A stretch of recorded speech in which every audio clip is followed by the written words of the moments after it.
Good evening or good morning, wherever you are in the world. I'm Regina Yao, and I'm moderating the 8th Google Hangout session of the 4th International Women's Day edition of our Read for Pixels campaign. So through Read for Pixels, the Pixel Project is collaborating with award-winning best-selling authors to raise awareness about violence against women and to raise funds towards the Celebrity Male Role Model Pixel Reveal campaign, which in turn aims to raise $1 million for the Pixel Project to keep their efforts to end violence against women alive and kicking. So we'll be telling you more about the Read for Pixels fundraiser, which has lots and lots of exclusive author goodies a little later in this session. And you can find out more about the Pixel Project and violence against women and how to stop violence against women by visiting www.thepixelproject.net. Now, I think there's a bit of an echo here, but hopefully that will disappear. So let's trundle on. We have a very special guest today.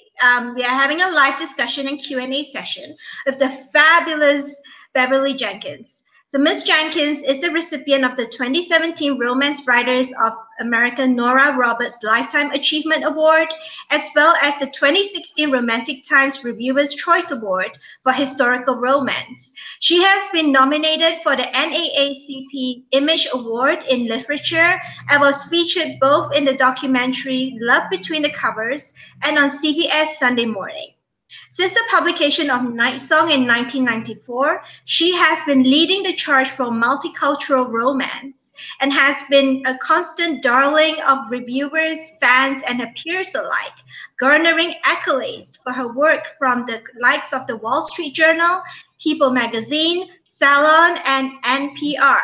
So right now, Beverly has also generously donated the following goodies to the stash of author goodies we have up as perks for donors at the Read for Pixels Rally Up fundraising page. So there's one full set of the Destiny trilogy signed and personalized, and Beverly will send it to you wherever you are in the world. Yes, it's not restricted to US donors. If you're, say, in Australia, Beverly will still send it to you. And here is something really special. Beverly has also put up two 30-minute Skype sessions for aspiring or unpublished authors to ask her anything they want about writing and publishing. And if you know Beverly, she's really, really busy. She's got a packed schedule, but she's going to take time out, make the donation. She'll take 30 minutes out to talk to you about the art and business of writing and publishing. Anything you want to talk about, really. If no one's answered any of your questions about it, you're trying to find a mentor, Beverly will get you started. So these goodies, again, are open to donors worldwide. So please give generously. Right now, we're up to $2,965 raised towards $5,000. So we need to get to $5,000 by April 15th. So if you have $5 or $10 to spare, just stick it in. Every dollar counts to keep our work alive. And all funds, of course, goes towards keeping all our programs and our campaigns and our projects like this one, like the Read for Pixels program, alive and kicking. So let's go over to Beverly. I'll stick Beverly on the screen now. Hi, Beverly. Welcome. Thank you for having me. How are you? Oh, I'm just fine today. So excited to have you on board today. And you're going to be reading some very special passages for us today, aren't you? Before we go into the discussion session. So take it away, Beverly. All right. Thank you. For those of you who are gathered, I am reading from Destinies Embrace, which is one of the books that I'll be donating. And it's, let me set it up for you. The book is about Mariah Cooper. She's a seamstress from Philadelphia. And in order to escape her very, very abusive mom, she answers an ad in the newspaper to be the housekeeper for a rancher in California. So she's been hired by his stepmother because his house is a mess. So we're going to see Mariah coming into the house And I'll give you a short little quick thing. This is chapter 5. The unpleasant smell assaulted her first. She'd smelled chicken coops more fragrant. But the acrid odor was quickly eclipsed by the sheer size of the unholy mess spread out before her. And for just a moment, her knees weakened as she slowly took it all in. Piled up boots, horse blankets, trousers, union suits, and tin plates competed for space with coils of rope, rain slickers, and a multitude of other items so unfamiliar she didn't even know their names, let alone their purpose. The windows and walls were dirty, and she had no idea if the floor was carpeted or bare wood. A pointed look around showed her Yates, that's our rancher, standing with his arms folded, his face again unreadable. I see why you need a housekeeper, she said, but someone with kennel experience might be more appreciated. He stiffened in response, giving her a modicum of satisfaction. She removed the pins from her hat and took it off, but held on to it because there was no clear space to set it down. Why is all this in here and not in, say, a barn? Bunkhouse burned down a year ago, he said. Barns are full of barn implements, so I had the hands move their gear in here. So is this new bunkhouse nearly finished? Haven't had time to start it. Once again, his eyes offered no discernible reaction. I see. How many hands are in your employ? 6 full-time. Stepmother Alonzo wasn't going to be pleased when he told her the housekeeper fled the place like her slips were on fire. He didn't expect her to take the job. So she says, I'll take the job. He froze. I'd like to get started as soon as possible. May I see the rest of the house? It took a few seconds for his brain to move. What? I said, I'll take the job. Why? This was not going the way he assumed. I didn't travel all this way just to turn around and go home again, Mr. Yates. But he snapped his mouth closed. Your home is a sty, but it can be righted. Now, will you kindly show me around, please? So he shows her the house, shows her the kitchen that's in disarray. It's got an old stove. There are bullet holes in the cupboards. And she's like, okay, this is crazy. So he shows her the place where she's going to stay. It's a little room on the back of the house. He goes outside. She goes outside. So she comes back in. She heard him return, and so stepped back inside. Thank you. I'd like to begin cleaning up the front parlor first thing in the morning. Will it be possible for you to have everything removed by then? No. Why not? I have a ranch to run, and we're busy at the moment. You take some time writing up a list of the things you'll need to do whatever it is you plan to do, and the hands and I will begin moving things in a few days. I already know what I need, Mr. Yates. Then take a few days to get your sea legs under you. I'm sure you're tired from the long train ride. Don't you want the house cleaned out and cleaned? I do, but on my schedule. Ah, and if our schedules don't coincide, we go with mine. You're determined to lock horns with me. No, you're determined to lock horns with me. So rest up for now, and when you're ready, we'll visit my stepmother and have some supper. Do you lock horns with her too? Often. Stalemate. So, skip a little piece here. Outside, Logan walked over to the corral. Laying down the law to the bossy widow felt good. She worked for him, not the other way around. Eli Braden, one of his handses, was the first to speak up. Well, she's staying, Logan said, and wants us to start clearing the parlor. Told her I was too busy at the moment, maybe in a couple days. Eli asked, she is pretty up close as she looked from here? The level gaze that greeted that remark made Eli grin. Guess the answer's yes. Logan refused to acknowledge that she was one of the most beautiful women he'd ever seen. The golden eyes and full mouth had already branded themselves in his mind's eye. Real bossy. Well, she'll need that to handle you, Eli said. She's here to clean the place, not order me around. You just didn't make that clear enough. Logan appeared confused by his words. So Eli used his chin to direct his friend to what he was referencing. Logan turned around to see the widow Cooper dragging a bed frame out of the door. He also saw that she'd changed her clothing and was now wearing a sleeping black skirt and a high-necked, long-sleeve blouse that fit snugly around her curves. The wire bed frame was twice her size, and her difficulties in maneuvering it were apparent, but she was persistent and soon had it out on the grass. Wiping her hands on her skirt, she walked determinedly back inside. Oh man, Logan muttered. His men didn't bother hiding their amusement. Out the door she came again, this time arms loaded with shirts and denims. She dumped them next to the bed frame and sailed back into the house. Once word gets around about her beauty, men will be lined up from here to the bay to take her off your hands, Eli quipped.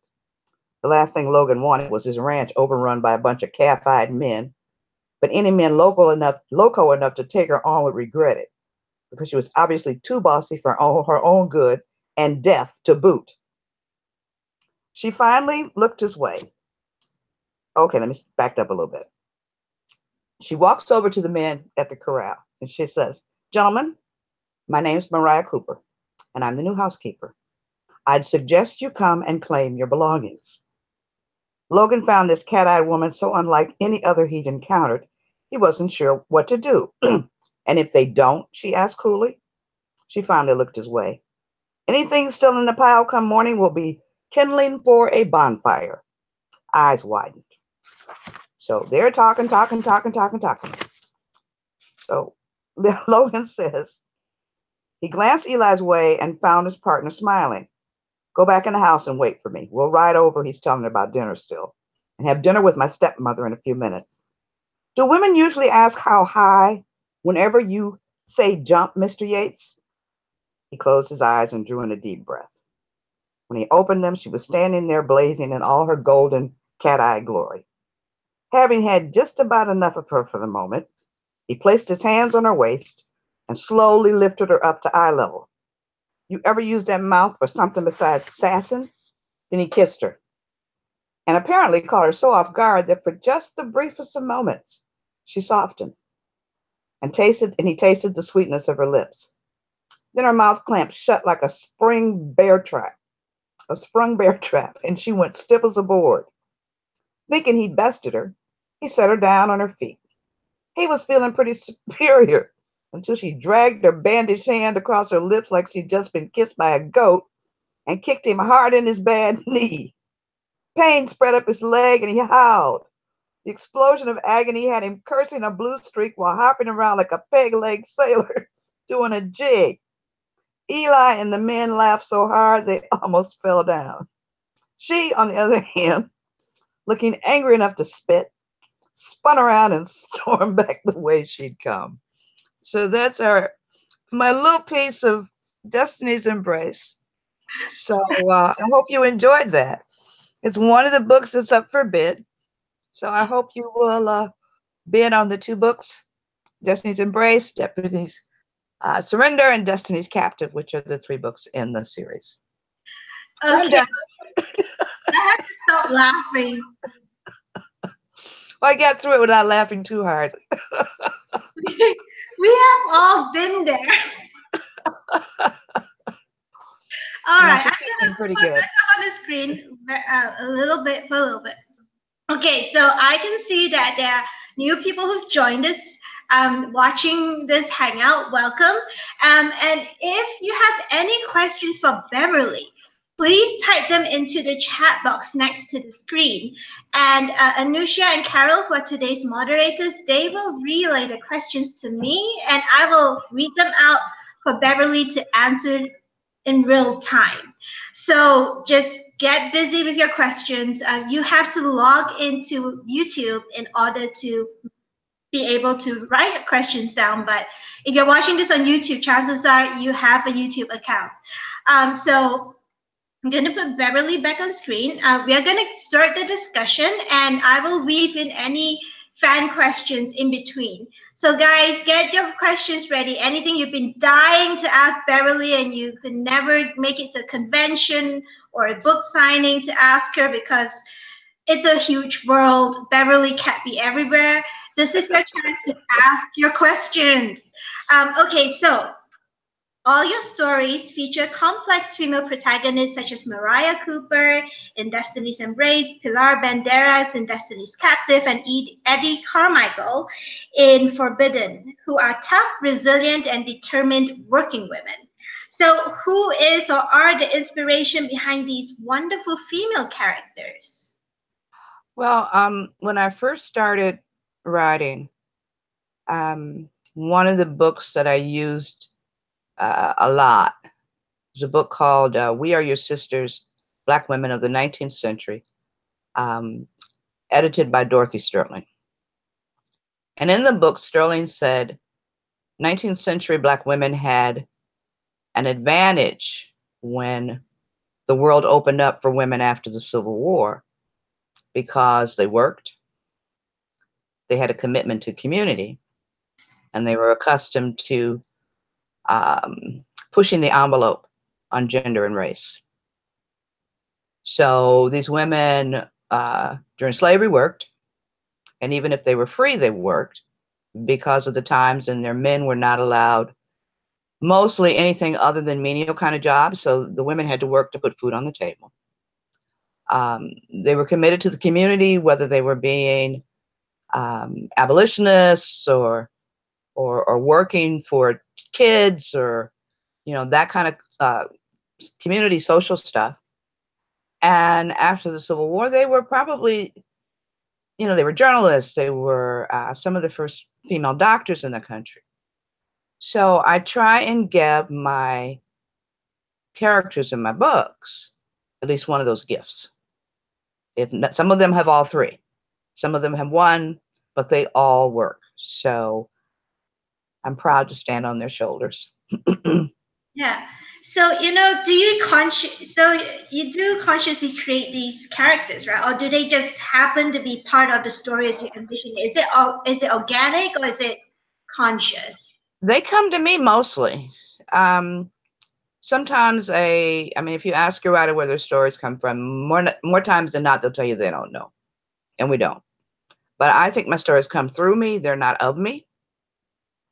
But a lot of times my characters will just show up. I've got more characters in my head than like the airport, you know, people waiting to go home. Mm-hmm. Some people have a hard time getting their characters. It's sort of like pulling nails out of cement. But mine show up all the time, and it's like tap me on the shoulder and say, "Can you write my story?" And I'm like, okay, well, maybe you need to wait a minute. I'm working on, something else right now. I tell my readers I have a green room in my head, like, TV where the guests wait. And so it's full of characters who are waiting to have their stories told. So How many are there right now? Oh gosh, there's at least one, two, there's like 7 or 8, and then there's the dragon too. So that's yeah, I'm a big fantasy reader also. So I've got this dragon book that I've been threatening to write for the last 15 years. So so there's a dragon sitting over in the corner also. Ooh, let us know when it's out. So, like any other genre, romance has its share of female stereotypes and tropes. So, how do you break stereotypes in romance to create distinctive female characters with agency? Well, I don't think stereotypes and tropes are the same thing. Tropes are more like certain formulas. Stereotypes, I think, well, at least for a Black woman, stereotypes mean things that aren't true. So tropes, I think we handle them all differently, but we handle them well. You have the trope of marriage of convenience. You have the trope of boy next door, girl next door. You have the trope of second time around. You have the trope. You have a lot of tropes, but it's not just romance. Science fiction has their tropes. Mysteries have their tropes. So it's just a matter of how you spin it to make it different. And I think the ladies and the guys who write romance do it very, very well, so that no two books read the same. And that's a good thing. Yeah. So we coming back to your female characters who are all working women. So they range from cooks to rebel insurgents. That was cool. Pilar Mm-hmm. is very cool, to prostitutes. And this alone sets your stories apart from most historical romances. So, we talked a little bit about this just now, but maybe expand on it. How and why did you decide to focus on non-traditional heroines, or at least non-traditional heroines in the context of the history of English language romance novels? Because I wanted the characters to reflect me and my race. It didn't make sense to, and there are Black women who have written white characters, and there's nothing wrong with that. But I wanted to focus on the African American history, um, the contributions African Americans have made to society and to the history of the United States. So it made more sense to have a Black female and a Black male to tell my stories. And those are the stories that I want to tell, because when I first started writing romance back in '94, that story was not being told, at least not on a large scale. So I wanted, heroines that look like me. Yeah, we had a chat. We talked about this, behind the scenes before during your test run, and I was just saying to you, it's so nice to actually read about women who are like us. Yes, yes. Well, you have the one of the great things about the times changing is the romance trend has gotten so large. You have Latina women reading, you have Desi writing, you have Desi women writing, um, women from Puerto Rico who are writing, women who are from Mexico who are writing. So it's starting to reflect the world, because we all love. We all love. Love is not a European thing. So to have these women writing and infuse it with the spirit and the rhythms of their own lives makes the genre richer. Yeah, and representation matters. All It the time, all the time, every matters. day, every day. And when creating and writing female characters, do you ever feel pressured by gender and cultural stereotypes to make them likable or relatable, or do you get any flack for making a female character unlikable? No, I'm blessed to have a great editor, and I've always had great editors. I have great readers who follow me from, all over the many different genres that I've written in. So get no flack, no pushback. I think readers, whether the heroine is likable or not, they want a good story. And if you give them a good story and characters that they can root for, even if they're hating on that character, they don't mind, as long as you give them a good story. So basically, characters we love to hate. Yes, exactly. Exactly. Yeah. So your historical romances are inherently feminist because they are one part Sunni romance and one part history lesson through which you highlight sexism, misogyny, racism, and bigotry, and how they intersect on issues including slavery, immigration, and violence against women. So, do you consciously include and explore such themes, or do these themes emerge organically as you write your stories? Because obviously, not all your stories contain everything. So, Right. some focus They, more. they, they use, it's not the only thing I consciously try and put in is the history. I make a conscious effort. I call it edutainment, entertainment and education. So I make a conscious effort to put the history in. But the other elements are part of the lives of marginalized women who were living in the 19th century.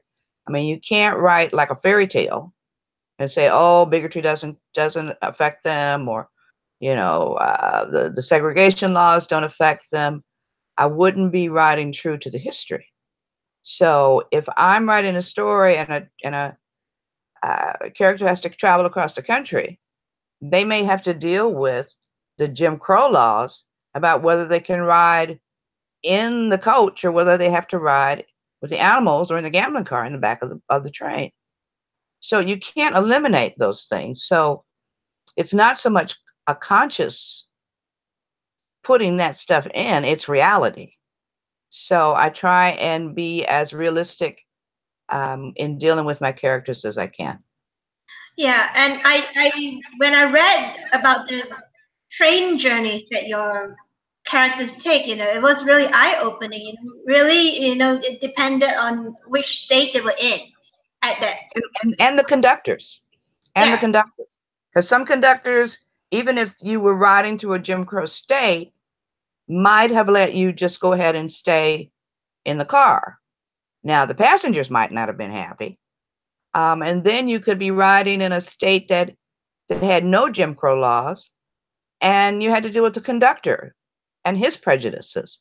So it was, just a flip of the coin a lot of times as to how travel was going to be allowed and where you were going to be allowed to ride. So yeah. So how do you write about these issues with the necessary sensitivity without making them seem gratuitous? you just tell the facts. It's like Dragnet, just the facts, ma'am, just the facts. I don't point fingers. I don't do unnecessary kinds of finger pointing. I just tell the story. And as you weave that history around the story, or you have a character that wears that history, you try and make the story as interesting as you can, and the characters as interesting as you can. And the reader will ride right along with you. And they'll learn, and they'll love the love scenes, but when the book is closed, they realize that they've learned an awful lot, and it's not gratuitous. Yeah. And do you think that writers who write historical fiction of any kind have a responsibility to address these issues in their stories, since they choose to set their stories in a particular historical period that has specific issues tied to them? Well, I'm never one to tell somebody what they should write. It's about what they want to write, but you cannot have a story set in, say, New York, and there's nobody brown. You can't have a story set in LA and there's nobody brown. There are brown people all over the country, brown and black people. So if they don't feel like it's comfortable, if that's what they want to do, we all know that they need to do better. But I'm like I said, it's not my job to tell you to write realistically. You should already know that. So Yeah, it's you can't even write a novel set in historical London and there's nobody brown. exactly, Yeah. because the numbers of people of color from everything that I've read were about what they are now. So it was diverse in the 17th, 18th, 19th century, just like it's diverse now. So Yeah. Oh, there's a comment from the audience by ARR Wu. He or she says, or they say, I've learned more African American history from Miss Bev's books than I learned in school. yeah. Well, yeah, and if the world was right, there would be no need for Black History Month, because that history would be taught routinely in school. But because it isn't, we have to find other ways to get our history across. And so they've got Black History Month, which started out as Black History Week in the beginning. So it seems to be the job of those of us who write, especially what I'm doing with the historicals, to spread the word about how great the history was. Some of it's very bittersweet, some of it's tragic, some of it's very, very empowering. And I give you a little bit of all of those. So thank you, AR, for that. Great remark. I'm very, very proud of what I write and how I write it. Yeah. So, stories are one of the most powerful ways of bringing about change. And you talked just now about education, edutainment.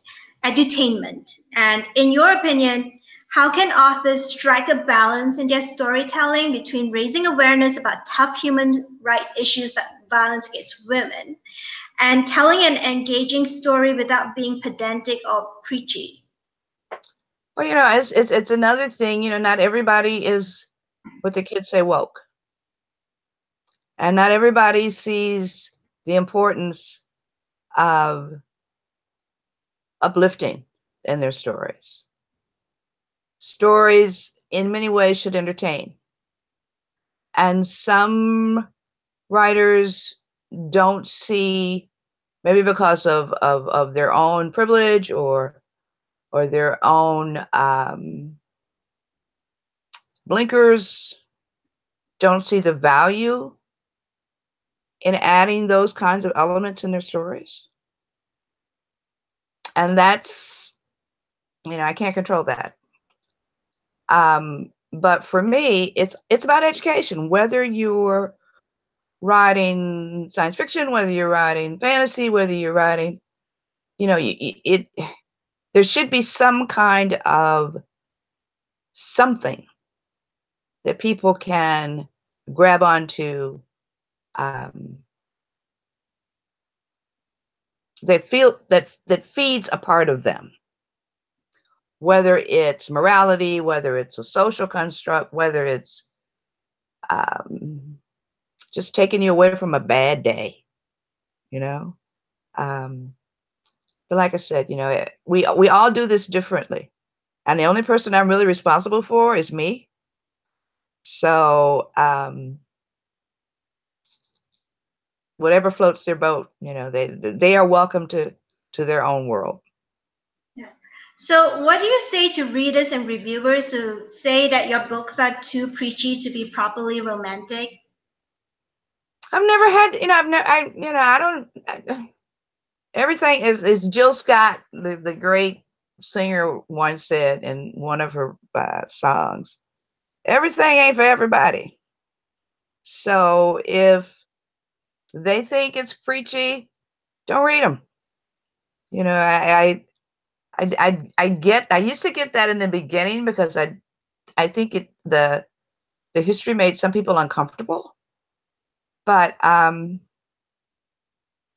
if you don't like it, don't read it. I mean, that's all I can say. I can't judge somebody else's, critique or where they're coming from. And, at my age, it doesn't really matter.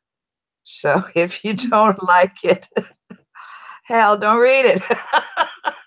Go on to somebody else that is not preachy or, whatever. Yeah. So, the male-female relationships in your stories are pretty equitable. So how do you think stories that explore the theme that women can be strong and men should respect women will translate into putting a stop to violence against women? Well, I think, like we were talking earlier,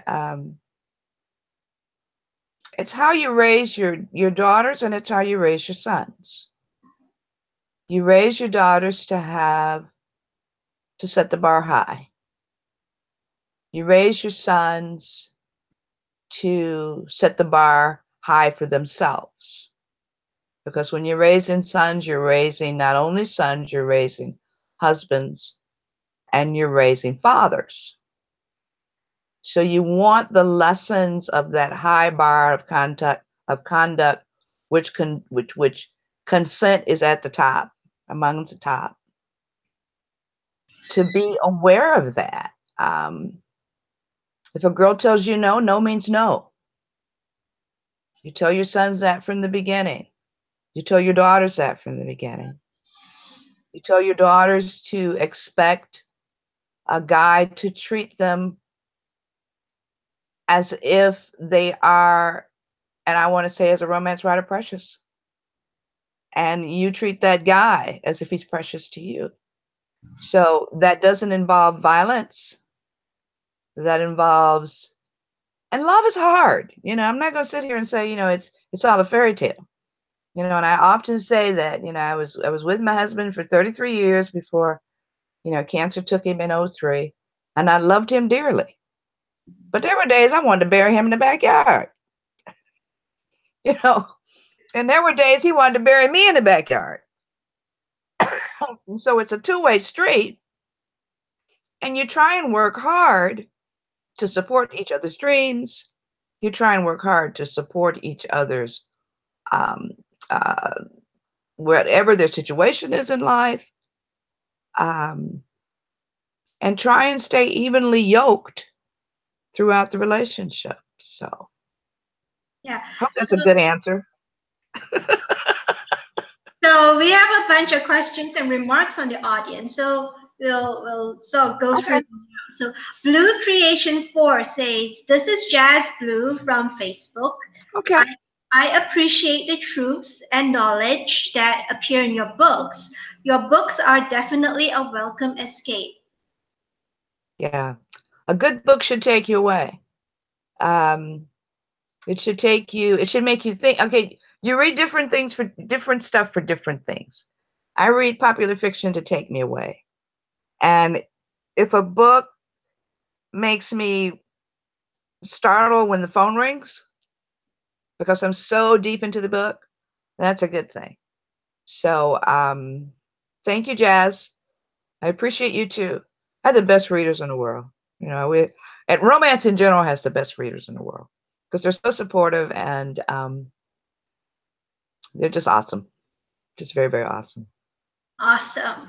Kandasivam has a question. She says, some people think that depicting women in powerful positions in historical settings is unrealistic, quote unquote.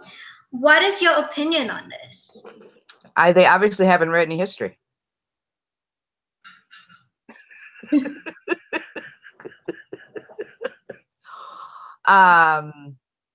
Should we talk about the female doctors of the 19th century? Should we talk about the female ranchers of the 19th century? Should you talk about the female business owners of the 19th century? The washerwomen of Atlanta in the 19th century wanted a better price for their product. They went on strike. They closed the city of Atlanta down. Washerwomen got what they wanted. I think you can say they were pretty powerful. People have a tendency to think that, oh, now these are women of color. Now, maybe one subset of women were sitting at home going, oh, woe is me. But you had other women that were working hard every day, raising families, teaching school. I don't think you can call them not powerful or to say that historically women were just doormats. Didn't happen. Not true. Mary Robinette Cowell, we had her last year on Read for Pixels, and she talked about how people think that they only think that powerful women in history it's not a realistic sort of thing because who writes history? Right. Why do we have Women's History Month? Why do we have Black History Month? Right. Right. Who writes it? The men. Yeah, I mean, history is written in the stories of the conqueror. So you're not going to get those powerful, women like Mrs. Plaisant who helped San Francisco become so rich with her investment in the silver in Nevada. You're not going to get Annie Box Neal, who ran the Mountain View Hotel in Oracle, Arizona. That was one of the best in the country. This is a Black woman, and she had royalty coming over to stay at her place during the 19th century because of her hospitality, because she was so powerful. and because of the hot springs that her hotel was built near. So it depends on, I mean, if you haven't read any history other than what you're taught in school, then of course you're not going to think that, women in general were powerful. You're just going to get the stuff that they've been teaching you in school, which is, like this much of what is real. So they need to get a history book. Oh yeah. Do you think it's important for influential authors such as yourself, who have read all over the world, to make a conscious effort to include characters in your stories that show readers the importance of respecting women as equals and as human beings? I do that with every book. I got 38 of them, so pick whichever one you want, and you'll find that, yes, I do. And I think romance does it pretty much. I mean, you pick up a modern day romance, and I think you're going to find women who are very, very empowered in those stories. Yeah, and this sort of segues into the next discussion cluster that we have about the romance genre. So romance is the biggest selling genre today, but Right. it has been criticized for being anti-feminist, for providing unrealistic portrayals of sexual and romantic relationships, and of glorifying toxic relationships. Do you think these are fair criticisms of the genre? Nope. These things have been debunked years ago, and they continue to crop up by people who, number one, haven't read a romance. Number two, who have issues with women having agency over their own sexuality. People who have issues with women writing sexuality, and people who have issues with women writing, period. Because romance is a genre written by women for women, but mostly. We do have a good number of guys who are writing romance these days too. So you have a large number of romance writers who consider themselves feminists. You can pick up their books anytime. I mean, a lot of these people, they say this about romance, and you ask them, I say, well, have you read a romance? Well, no, but, that's like saying, okay, I can describe an elephant, but I've never seen one. So we generally tell them, read a romance. Here's a number of different authors that you can read, and then come back and talk to us. Until then, we don't really care about the haters. We're going to continue to write. We're going to continue to please our readers. We're going to continue to please ourselves. We're going to continue to write about women who have agency over their own lives, women-centered stories. Nothing wrong with that. Yeah, definitely. I read some. People might be surprised that, some people are surprised that, I run an anti-violence against women nonprofit, but I also read romance. And I mean, there's no disconnection between the two. No. There's no disconnection between the two. We have women who are writing about domestic violence. We have women who are writing, whatever social issue is out there. There are women who are exploring that within the tent of romance. And it's one of the great things about being a romance writer is because we can do so many things. We can do mysteries. We can do paranormal. We can do shapeshifters. We can do straight romance. We can do sweet romance. We can do Christian romance. And in all of those, you can explore whatever social issues your heroine or hero may run into. Vets coming back with PTSD, human trafficking. All of those are subjects of romance. And for people to say that, it's toxic, you haven't read a romance. Yeah, and romance in a way is ideal for it because you're focused on the relationships between characters, how Right. people relate to each other, Yeah. how the relationship is placed in the wider sort of Yeah. world. And it's hard. People think, you can, I can sit down and write a romance. No, you can't. You might be able to do it after a while, but you don't just sit down and say, okay, I'm gonna kick this out in 2 weeks. And you get a book that has no feeling, that has, no connection between the two characters, which is why I think that some of the best writers in fiction are writing romance, because being able to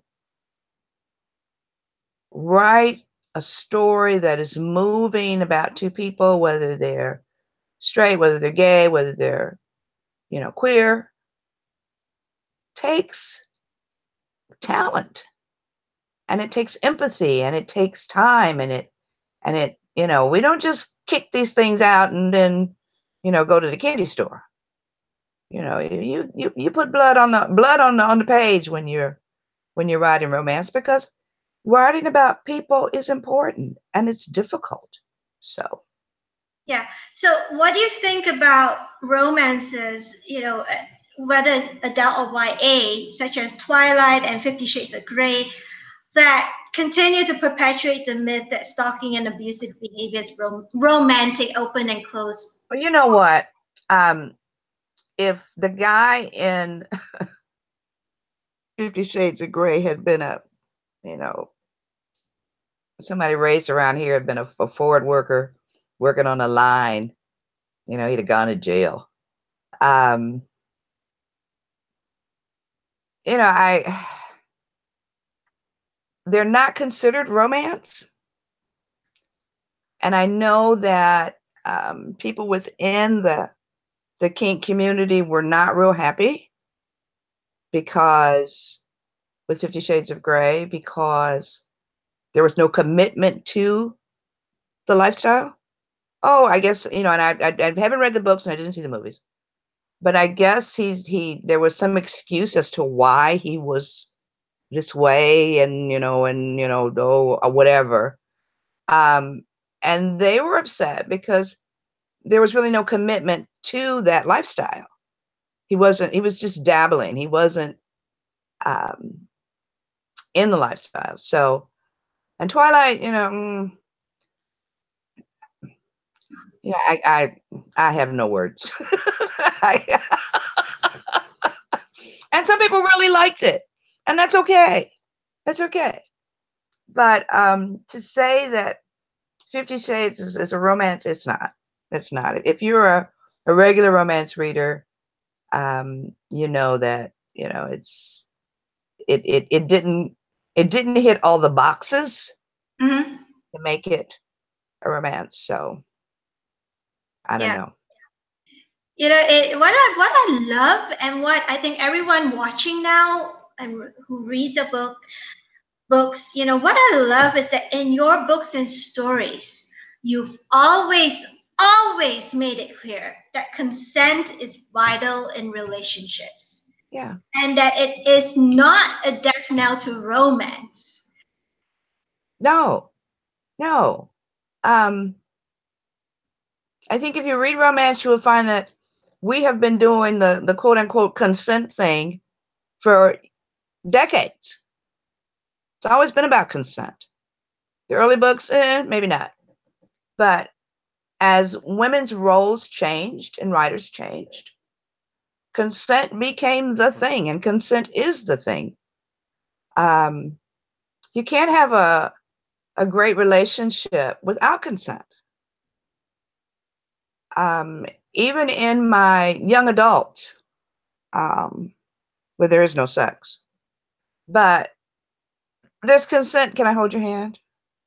As you're walking down the street with that little boy that's making your heart, pound, who's riding by you on his bicycle, that kind of thing, right? Um, it's all about consent, because how can you love someone who does not center your position? or who does not feel that what you feel is valuable enough to take into consideration. If a woman says no, it's no. I mean, you don't try and wear her down until she says yes. You're not going to find that in romance. So, but you I mean, it's such a simple thing, consent. And for this society and all of the Me Too and all of that speaks to power. And to be in a position of power to negate someone else's consent, it's not something that I'm going to write about. It's not going to be something that you're going to celebrate Weinstein or any of these other people who use that position of power to negate someone else's consent when there was no consent. So, not a romance. We don't write it. Don't want to read it. All right. So, what would your advice be to fledgling authors who want to write romance and who wish to sort of address the issue of violence against women in their stories? Because it is a difficult issue to address. Yeah, I mean, it's a difficult issue, but it's not really. It's about consent, violence. I would tell anybody who's writing, regardless of what you're writing, what role do the women play in your story? Are they fully fledged? Are they given consent? Are they given agency over their own selves? Or are they just there for the gratuitousness? Are you putting rape scenes in your books just to move the story forward and show whatever it is you think showing rape does? Which is why we in romance are saying, why are people so focused on us? Are they asking these same questions about consent of mystery writers? Are they asking these questions of consent about people in science fiction and fantasy and westerns? And the answer is no. Which I think is giving a lot of authors a pass. So think about how your females are portrayed in your stories.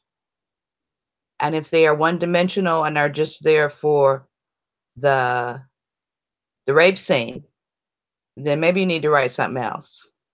And maybe you need to take that story in a different direction that does not just use that woman as a piece of, as a Kleenex to be thrown away. So let's go to the audience questions. Okay. Quite a few that's come in.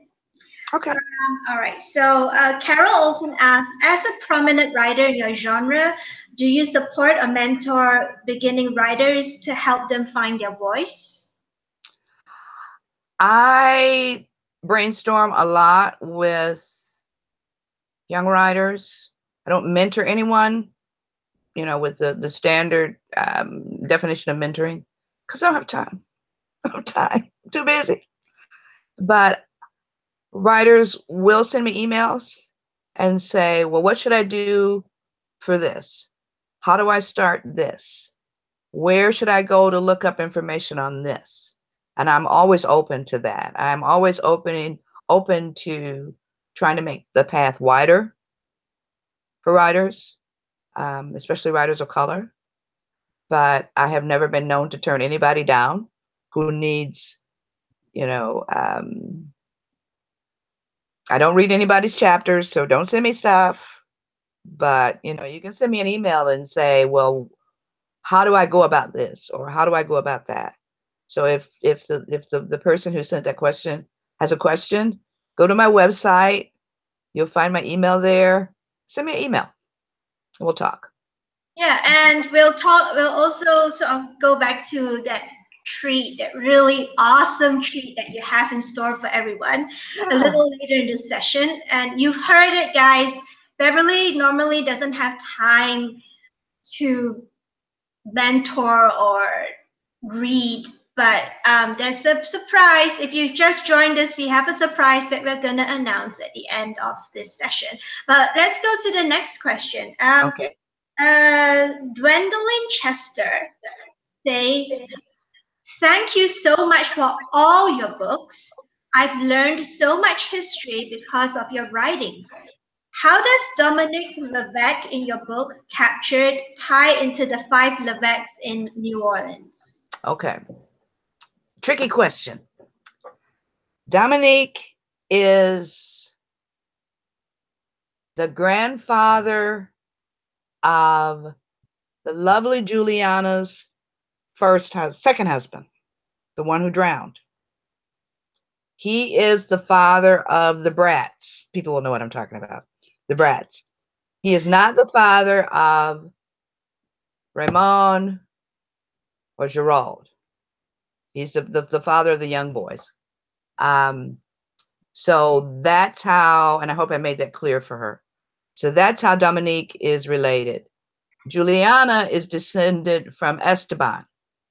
He is the old pirate in Through the Storm.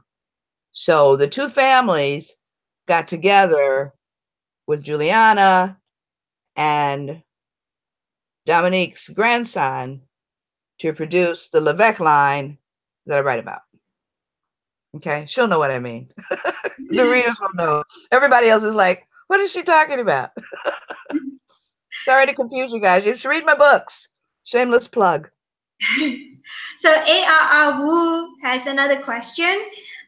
They said, congratulations on Deadly Sexy making it to the screen. Yes. Are there plans to turn any more of your books into movies? Were you the screenwriter for this project?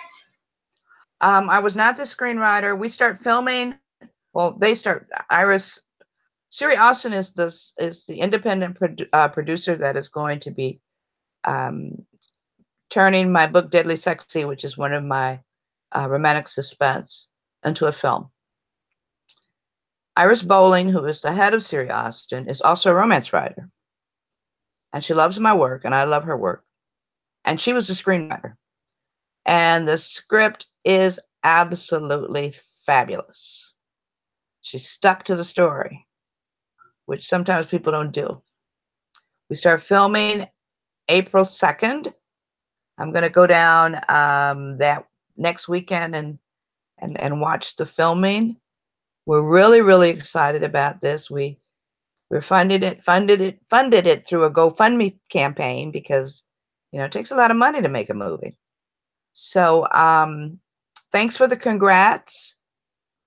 We probably, more than likely, will not be in theaters. I mean, it's a small film, but we'll probably work out, hopefully, something with Amazon so we can stream it and all of that. And I'm terribly, terribly, terribly excited. I've taken a peek at some of the cast members. I think the readers are going to be just blown away by who's in the cast. So it's been a blessing. It's a blessing. And other books, I'm hoping that, after we do this, that some of the larger studios will take a look at it. I've had some of the larger studios turn some of my stuff down. And I think because there's no white saviors in my stories, Black people save themselves. And there's no stereotypes. We don't have any deadbeat dads. There's no, little boys with guns killing each other in the corners. There's, none of that in my story. It's just history. So keep your fingers crossed. What would be so cool that Ava DuVernay adapts the Destiny trilogy. That would be so cool. Yeah, that would be great. That would be great. Or I'll take Ryan Coogler too. I'll take anybody who gets the stories. But yeah, that would be awesome if Ava would do that. And speaking of major studios who think there's no white character. There's no white savior. You Mm-hmm. know what? They've just announced Black Mm-hmm. Panther is the biggest has earned what is the term for it? It is now the biggest earning comic book movie in Right. history. Yeah. Yeah.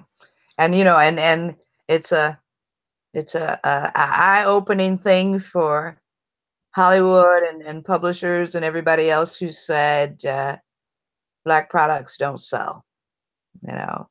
So, they'll take that money to the bank and realize, yeah, black people do support and it does make money.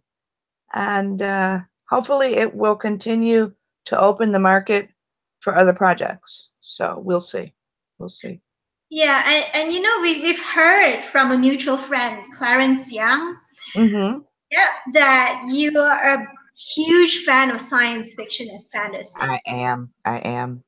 I And am. geek culture in general, including science fiction and fantasy, has had its share of critics say that it's still too male dominated despite a rising number of prominent, well respected, and well known female creators, authors, Right. game designers, and all. And plus, there's still plenty of hostile, misogynistic, and sexist behavior by male geeks towards female geeks. So the question would be, what do you think needs to be done to make geek culture as a whole, whether it's comics or gaming or books, more welcoming for women and girls? I have no idea. I would um send that question to N.K. Jemisin, who is, the female Hugo Award winner and an African American woman, and I'm sure she could be a lot more articulate on the subject than I am because that is her bailiwick. I think she is a phenomenal writer, and I know that whole mess with the sad puppies and all of that. She got lots of trolling and all of that, but she stands firm. She stands firm. So I'm too busy trying to keep folks from hating on romance. I don't have time to defend science fiction too, because there are lots of women over there who are doing it very, very well, who are standing up and saying we're not taking this anymore. Yeah. Oh, and here's a comment from Dwindling Chester. Ava DuVernay with your Blessing series on OWN would be amazing. It would be amazing. It would be amazing. It's a 9-book series, and the premise. I created the town from my very, very first historical. It's a little town on the plains of Kansas that was founded by African Americans right after the Civil War. Those towns really did exist. I like to put my stories on top of places where African Americans actually walked. So the Blessing series, and there are 3 or 4 historicals that are set in this little town. It's called Henry Adams, Kansas. So the Blessing series is a look at Henry Adams in the 20th and 21st century. Small town. Everybody who's under 60 has left. No infrastructure. So in order to save the history and to pay their bills, they put themselves on eBay to be sold. And a black woman with more money than everybody I know buys the town. And she used to be a social worker. So she brings in 5 at-risk kids to be raised by foster parents and the senior citizens who are left in this town. She builds up the town, and there's Wi-Fi now and all this. And it's a phenomenal series, if I must say so myself. I just finished book 9 on Tuesday, and it would be an awesome movie. It would be a great series. It would be a great whatever. And Anna, I think in Ava's hands, it would be just spectacular. So we'll see what the future holds. Yeah, and do you think the success, coming back to talking about wider pop culture, do Yeah. you think the success of recent movies like Black Panther, A Wrinkle in Time, and Wonder Woman, which feature wonderfully complex and charismatic female characters, are a watershed moment for female representation in pop culture, or is it just a trend? I would like to think it's not a trend, But, we've had this before and then seen it sort of peter out. But I think the women who are, Oprah and Ava are going to be around for a while. So you would hope, and then Ava's got all these female directors who are doing Sugar. Excuse me. I'm hoping that they will continue to get projects so that it is not a trend.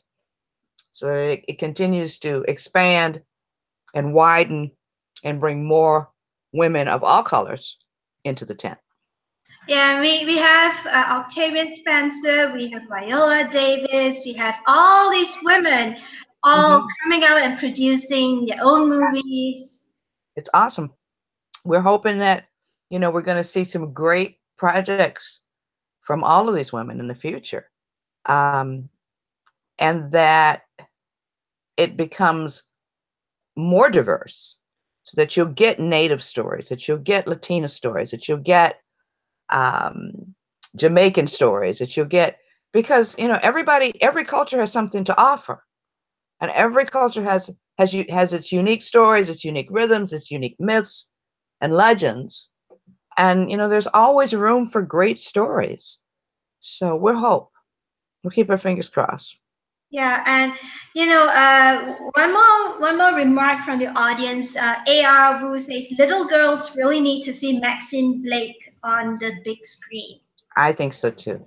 Maxine is Max is the sister of the woman in the book that we're making the movie. The movie is Sexy Dangerous. Max is in Deadly Sexy, and Max is an assassin. She's a former assassin, worked for the government, and now she's a bodyguard. She's got these two wonderful Rottweilers that she travels with, and she's tough, and she has her own. She centers her own story, and I think that young women. All of my books. I think young women reading what's out there by me and other authors of color could benefit all women, because kids. I spoke in Mississippi a couple of weeks ago, and there were young high school girls there, and one of the young women said she wanted to be a writer, but she had never seen a Black woman writer before. And she was just absolutely floored and so happy to meet me. Sometimes kids can't be what they can't see. So the idea that she was able to see a Black woman who writes opens up that dream for her even more. So I think any, and then libraries plays into that too. I think the best thing you can give a kid as a gift is a library card, so that they can explore. And it's free. And they can go from wherever they're living to places around the world and learn about women who are doing great things, and men who are doing great things, and kids who are doing great things through a library. So whenever I'm speaking, I'm always going to shout out a library. So that was my spot, my library spot, because it made me who I am. Libraries made me who I am. And coming back to that, for kids, for underrepresented demographics in pop culture, representation matters. We were talking earlier, and I was saying to you, we love this scene where Okoye in Black Panther, when Okoye says, "Don't freeze," and T'Challa says, "I never freeze," and then he freezes when he sees Naki. Right. And we've all done that side eye. Oh yeah. Yeah, we've all done that side eye. It's like, I told you not to freeze, and you froze anyway. Yeah, but anybody seeing Lupita will freeze. So, and with him being in love with her, it was expected. It was expected. It was a cute part of the story. cute part of the story. And what's so great about Black Panther and A Wrinkle in Time and your books is that, you know, people do complain when we say strong female characters, but let's just use the term for, you know, it's a shortcut reference. You know, we get to see women of color, and women in general be strong, not because they're angry, not Right. because they've been hurt, not because they got an axe to grind with someone. Right. It's just because that is the way they are, and that's how so many women are. You know, we're not speaking up, we're not, you know, starting our own companies, we're not leading our communities because we're angry or because, Right. you know, because that's us. This is us. But, you know, it scares people. It makes people uncomfortable. And I tell them, you need to get over yourself. You know, it's not because, like you said, it's not because we're angry. It's because we're smart. We're intelligent. We are leaders. Many of us learn to be leaders from our moms and our dads. So, you know, and then you have the thing where some people will say that, you know, the qualities of a successful man, you give those and see those same qualities in a woman, you know, and he's powerful and whatever, and she's a bitch. So it's like, no, she's just as intelligent as he is. Same qualities, same outlook on life, but she's denigrated and he's promoted. So, yeah, sorry for using the bad word. Yeah, well, you're using it as, you know, people do use that term when describing women. Well, I was trying to be very, very conscious of you saying, you know, this is a family show, so, you know, I'm just trying to be good. So I'm gonna check to see if there are any more questions. Okay. So let's do the roundup question, which is a Okay. very captain obvious question, but we ask this of all the authors.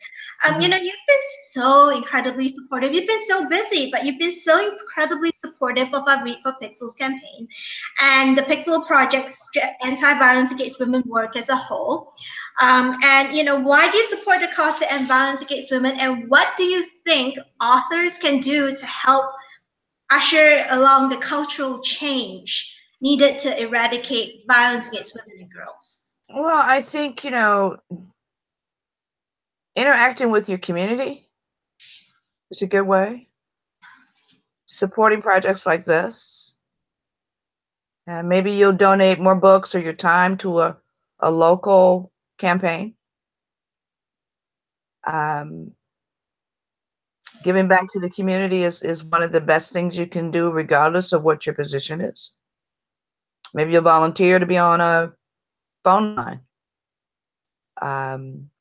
Maybe you'll volunteer to speak at a school so that kids can see an author, regardless of what race, because there are some young white girls who are very, very poor who have never seen an author also.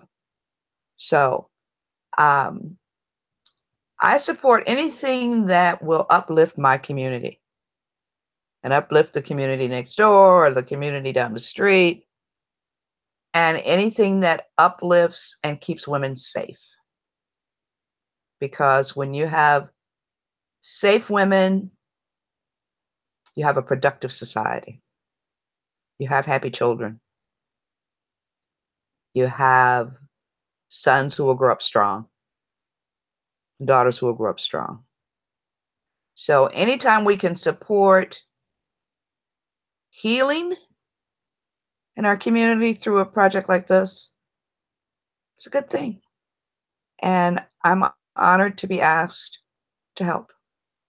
Yeah, we're so honored to have you here. And you know what you said is true, because in 2014, the results of a really massive worldwide study was published, and they made calculations, and they reckoned that several $billion worth of economic dollars and power and in communities gone because of domestic violence towards women and kids. Yeah. because Yeah. women who could have, because of the violence, women and young people who could have been contributing, working in communities, Right. contributing to it, they are spending their time just trying to survive. Right. Right. Right. Right. And any way you can support them so that they can feel safe and that they can raise their kids and celebrate birthdays and not be afraid. Um, it's a good thing. It's a good Yeah. thing. So I'm gonna stick myself on screen again. Okay. Let's tell everyone all the goodies that you have for our fundraiser. Hi everyone, thanks for sticking with us this long. It's been a great conversation with Beverly. And let's tell you, I said that we had a surprise for you.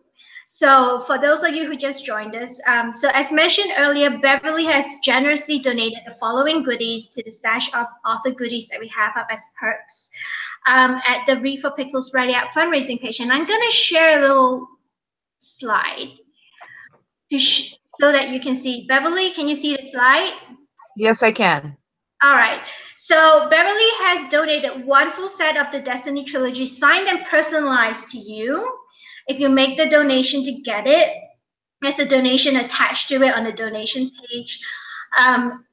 And she will send it to you wherever you are in the world. And also earlier, Beverly was talking about helping writers um, who are beginning or who are still unpublished with some of their work, even though she can't read, she doesn't have time to read chapters. Well, she has donated 2 30-minute Skype sessions for aspiring or unpublished authors to ask anything they want about writing or publishing. You got any burning questions that no one else has answered so far, and you Google it online and you you can't find any answers, this would be the session for you. Again, make a donation and you can get one of them. And there's a list of goodies there, so you have to click on the goodie that you want and make the donation requested. Now you can donate for these goodies and more at our Rally Up page. So it's http://is.gd/r4p Rally Up IWD 2018. And Anusha, the mod, is gonna type it into the Q&A box as well. So you can just click from there. And it's case sensitive. So you make sure you take it all down in the correct cases, upper and lower cases.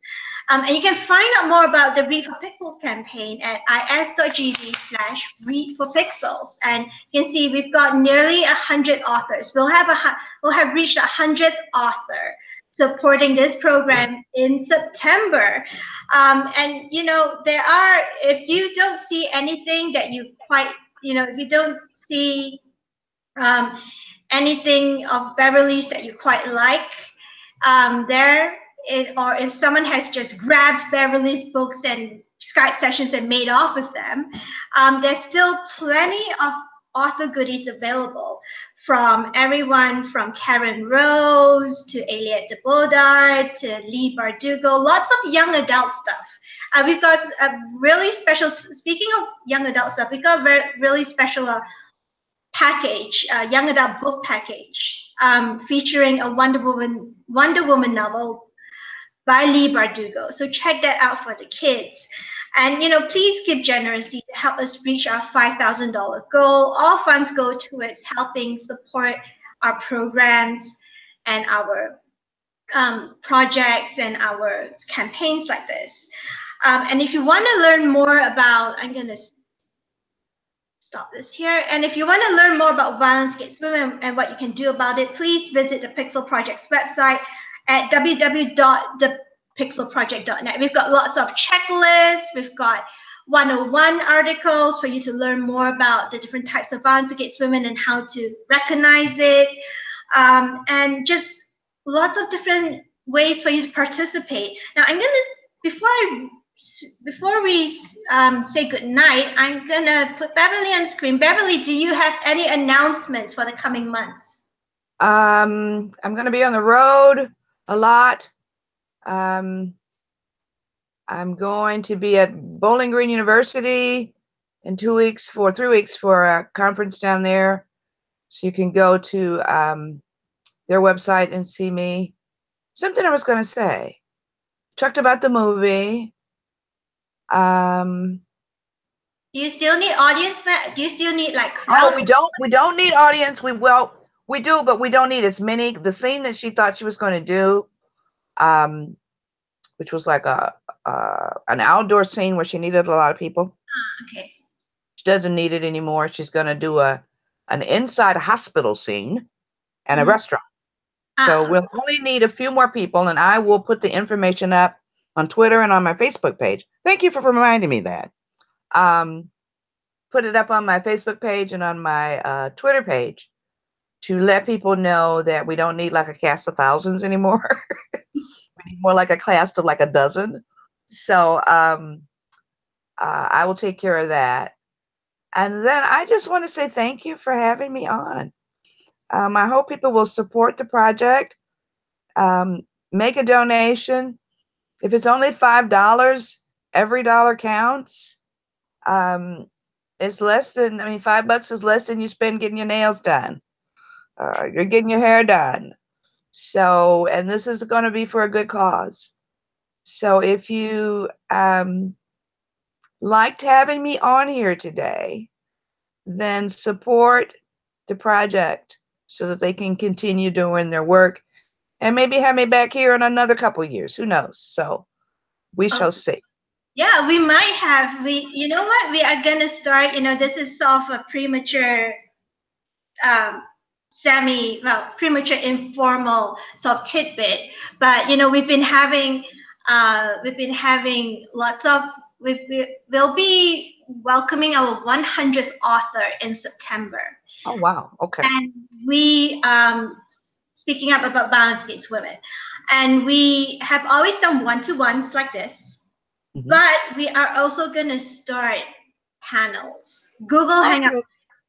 So, we will probably do one about romance. And then that'd be great. We have some great women that would love to be able to participate. So, yeah.